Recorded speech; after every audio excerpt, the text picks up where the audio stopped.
Hi അസ്സാം വലൈക്കും. അപ്പോൾ നമ്മുടെ ഇന്നത്തെ ഇഫ്താർ സ്പെഷ്യൽ ചെമ്മീൻ ബിരിയാണിയാണ്. അപ്പോൾ ഇതിൻ്റെ റെസിപ്പി എങ്ങനെയാണെന്ന് നമുക്ക് കണ്ടു നോക്കാം. ഇതിന് വേണ്ടിയിട്ട് ഒരു 1/2 കിലോ ചെമ്മീൻ മുളക് പൊടി മഞ്ഞൾപ്പൊടി ഉപ്പെല്ലാം ചേർത്ത് മാരിനേറ്റ് ചെയ്ത് മാറ്റി വെച്ചിട്ടുണ്ടായിരുന്നു. ഇനി ഇത് ഓയിലിലിട്ട് ഫ്രൈ ചെയ്തിട്ടെടുക്കുകയാണ്. അപ്പോൾ ചെമ്മീൻ ഫ്രൈ ചെയ്തെടുക്കുമ്പോഴേക്കും നമ്മൾ ഒരു പാൻ ഇത് അവിടെ വെച്ചിട്ടുണ്ട് അടുപ്പിൽ. അതിലേക്ക് ഓയിലൊഴിച്ച് ചൂടാകുമ്പോൾ കുറച്ച് സ്പൈസസ്, കുറച്ച് വലിയ ജീരകം എല്ലാം കൂടെ ഇട്ട് കൊടുത്തിട്ടുണ്ട്. പിന്നീട് നമ്മളിതിലേക്ക് വലിയ 2 സവാള കട്ട് ചെയ്തത് കൂടെ ഇട്ട് കൊടുത്തിട്ടുണ്ട്. ഇനി ഈ സവാള ഒന്ന് നല്ലോണം വഴറ്റിയെടുക്കുക. അപ്പോൾ സവാള ഒന്ന് പെട്ടെന്ന് വഴറ്റി കിട്ടാനായിട്ട് നമ്മൾ കുറച്ച് ഉപ്പ് കൂടി ചേർത്ത് കൊടുത്തിട്ടുണ്ട്. ഇനി ഇത് നല്ലോണം വഴറ്റിയെടുക്കുക. പിന്നീട് നമ്മളിതിലേക്ക് ചേർത്ത് കൊടുക്കുന്നത് ഇഞ്ചി, വെളുത്തുള്ളി, പച്ചമുളക് എല്ലാം കൂടെ മിക്സ് ആക്കിയിട്ടുള്ളതാണ്. ആ ഒരു മിക്സാണ് ഇതിലേക്ക് ചേർത്ത് കൊടുത്തിട്ടുള്ളത്. അതും കൂടെ ചേർത്ത് കൊടുത്ത് നല്ലോണം മിക്സ് ചെയ്യുക. പിന്നീട് നമ്മൾ 2 വലിയ തക്കാളി കൂടെ കട്ട് ചെയ്തത് ഇതിലേക്ക് ചേർത്ത് കൊടുത്തിട്ടുണ്ട്. ഇത് എല്ലാം കൂടെ നല്ലോണം വഴറ്റിയെടുക്കണം. അപ്പോൾ നല്ലോണം മിക്സ് ചെയ്തിട്ടെടുക്കുക. നല്ലോണം വഴറ്റി കിട്ടട്ടെ.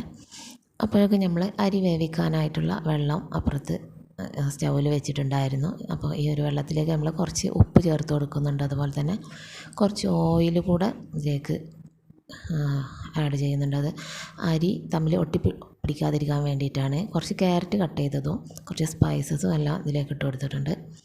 പിന്നീട് നമ്മളിതാ കുറച്ച് സവാളയും അണ്ടിമുന്തിരി എല്ലാം കൂടെ ഒന്ന് ഫ്രൈ ചെയ്തിട്ടെടുക്കുകയാണ്. അപ്പോൾ നമ്മുടെ ബിരിയാണീൻ്റെ മുകളിലായിട്ട് ഇട്ട് കൊടുക്കാൻ വേണ്ടിയിട്ടാണ്. അപ്പോൾ ഈ സവാള ഫ്രൈ ചെയ്തതൊന്ന് മാറ്റി വെക്കാം. പിന്നീട് നമ്മൾ സവാള, തക്കാളി ഒക്കെ വഴറ്റി കിട്ടിയതിന് ശേഷം അതിലേക്ക് കുറച്ച് മഞ്ഞൾപ്പൊടി, കുറച്ച് കുരുമുളക് പൊടി, കുറച്ച് മല്ലിപ്പൊടി ഇതെല്ലാം കൂടെ ചേർത്ത് കൊടുത്തിട്ടുണ്ട്. ഈ മസാലേൻ്റെ ഒക്കെ പച്ചമണം മാറുന്നവരെ നല്ലോണം വഴറ്റിയെടുക്കുക. മസാലേൻ്റെ പച്ചമണമൊക്കെ മാറിയതിന് ശേഷം നമ്മൾ ഇതിലേക്ക് ഒരു 1/4 കപ്പ് തൈര് ചേർത്ത് കൊടുക്കുന്നുണ്ട്. അപ്പോൾ തൈരും കൂടെ ചേർത്ത് കൊടുത്തിട്ട് നല്ലോണം മിക്സ് ചെയ്തിട്ട് തന്നെ എടുക്കുക. പിന്നീട് നമ്മൾ ഫ്രൈ ചെയ്ത ചെമ്മീൻ ഇതിലേക്ക് ചേർത്ത് കൊടുക്കുകയാണ്. അപ്പോൾ ചെമ്മീനും ഇതിലേക്ക് ചേർത്ത് കൊടുത്തിട്ട് ഒന്ന് നല്ലോണം മിക്സ് ചെയ്തിട്ടെടുക്കുക. പിന്നീട് നമ്മളിതിലേക്ക് കുറച്ച് ഗരം മസാല, ബിരിയാണി മസാലയാണ് ചേർത്ത് കൊടുക്കുന്നത്. അപ്പോൾ ഇതും കൂടെ ചേർത്ത് കുറച്ച് മല്ലിയിലയും കൂടെ തൂവി നമുക്ക് ഇത് നല്ലോണം ഒന്ന് മിക്സ് ചെയ്തിട്ട് പിന്നീട് നമ്മളിതിലേക്ക് കുറച്ച് മല്ലിയിലയും കൂടെ തൂവി കഴിഞ്ഞാൽ നമ്മളെ മസാല ഏകദേശം ഇതാവിടെ റെഡിയായി. ഇനി ഇതിൻ്റെ മുകളിലായിട്ട് നമ്മൾ ഫ്രൈ ചെയ്ത് വെച്ച സവാളയും കൂടെ ഒന്ന് കൈകൊണ്ടൊന്ന് പൊടിച്ചിട്ട്, സവാളയിൽ നിന്ന് കുറച്ച് എടുത്തിട്ട് പൊടിച്ചിട്ട് അതിൻ്റെ മുകളിലായിട്ട് ഒന്ന് ഇട്ട് കൊടുക്കുക. അപ്പോൾ നമ്മൾ മസാല ഇവിടെ റെഡി ആയിട്ടുണ്ട്. ഇനി നമ്മളിത് ആ വെള്ളം തിളച്ചിട്ടുണ്ടായിരുന്നു, അതിലേക്ക് അരി ഇട്ട് കൊടുക്കുകയാണ്. അപ്പോൾ ഇനി ഇതൊന്ന് അരി ഏകദേശം ഒന്ന് വേവായിട്ട് വരട്ടെ. അരി നല്ലോണം തിളച്ച് വെന്ത് കിട്ടട്ടെ. അപ്പോൾ ഇതാ നമ്മുടെ അരി ഇവിടെ നല്ലോണം തിളച്ച് ഏകദേശം വേവായിട്ട് കിട്ടിയിട്ടുണ്ട്. അപ്പോൾ ഇതൊന്ന് നമുക്ക് ഒരു ഇതിൽ ഊറ്റിയെടുക്കാം. അപ്പോൾ കുറേശ്ശായിട്ട് ഊറ്റിയെടുത്തിട്ട് ഓരോ ലെയറായിട്ട് നമ്മൾ മസാലേൻ്റെ മുകളിലായിട്ട് ഇട്ട് കൊടുക്കുകയാണ്.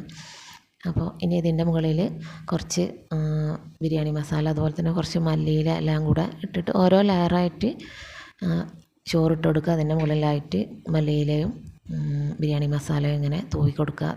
ഏറ്റവും ലാസ്റ്റായിട്ട് നമ്മൾ ഫ്രൈ ചെയ്ത് വെച്ച സവാള എല്ലാം കൂടെ ഇട്ട് കൊടുക്കുക. കുറച്ച് അവസാനം കുറച്ച് ഓയിലും കൂടെ ഇതിന് മുകളിലായിട്ട് ഒഴിച്ച് ഒരു 20 മിനിറ്റ് നമുക്ക് ലോ ഫ്ലെയിമിൽ വെച്ചിട്ട് ദമ്മിട്ടെടുക്കാം. 20 മിനിറ്റിന് ശേഷം നമ്മളിതൊന്ന് മിക്സ് ചെയ്തിട്ടെടുക്കുക. അപ്പോൾ നമ്മുടെ ചെമ്മീൻ ബിരിയാണി ഇതവിടെ റെഡി ആയിട്ടുണ്ട്. അപ്പോൾ നിങ്ങൾക്ക് ഈ ഒരു വീഡിയോ ഇഷ്ടമായാൽ ലൈക്ക് ചെയ്യുക, ഷെയർ ചെയ്യുക, സബ്സ്ക്രൈബ് ചെയ്യുക. ഓക്കെ, നെക്സ്റ്റ് വീഡിയോയിൽ കാണാം.